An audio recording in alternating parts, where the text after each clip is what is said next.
అంతన్నాడు ఇంతన్నాడే మాయలోడు మాయదారి ముంతన్నాడు అన్న విధంగా ఒక పాట ఉంటది.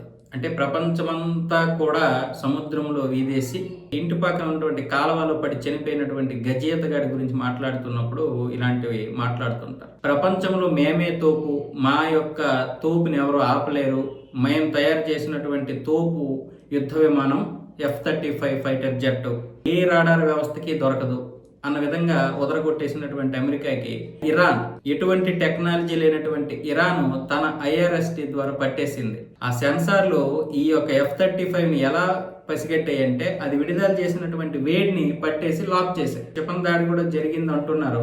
అది పాక్షికంగా దెబ్బతిన్నది. ఆ యొక్క యుద్ధ విమానం సేఫ్ గానే ల్యాండ్ అయింది అమెరికా స్థావరాల్లో.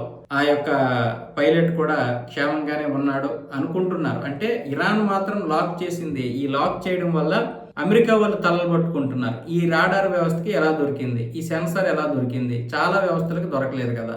మరి మనం చెప్పుకుంటున్నటువంటి అబద్ధమా, లేకపోతే ఇరాన్ దగ్గర ఇంకా అత్యాధునికమైనటువంటి టెక్నాలజీ ఏమైనా ఉందా అన్న విధంగా ఇప్పుడు అమెరికాలో పెంటగాన్లో జరుగుతున్నటువంటి పెంట మామూలుది కాదు.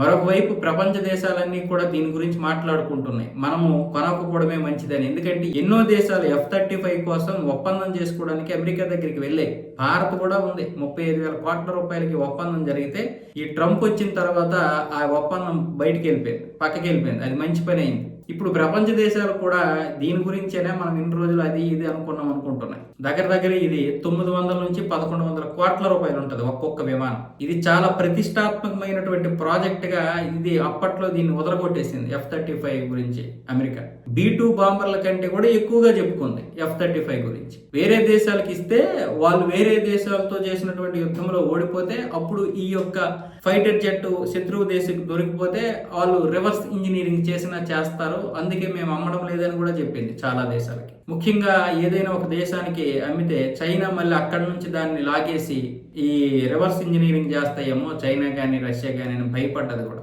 అందుకే ఈ యుద్ధ విమానాలు ఎక్కడైనా అంటే రష్యా చైనా పక్కకి వెళ్ళడానికి కూడా భయపడతాయి. ఉక్రెయిన్కి పోరాటంగా ఎప్పుడు కూడా వెళ్ళలేవి. ఏవైనా వెళ్తాయి, ఎటువంటి క్షిపణులైనా వెళ్తాయి, కానీ ఈ యుద్ధ విమానాలు పంపించారు. ఎందుకంటే దాని యొక్క రహస్యం తెలిసిపోతుంది. ఎటువంటి టెక్నాలజీ లేనటువంటి ఇరాన్ అన్నారు కదా, మరి అదే ఇరాన్ ఈ రోజు F-35ని పట్టేసింది, లాక్ చేసింది, రాడార్ వ్యవస్థలో లాక్ చేసింది. ఇప్పుడు దాని పరువు ఏంటి? మొత్తం పరువు పోతుంది F-35ది. అలాగే అమెరికా యొక్క పరువు కూడా పోతుంది దీని గురించి.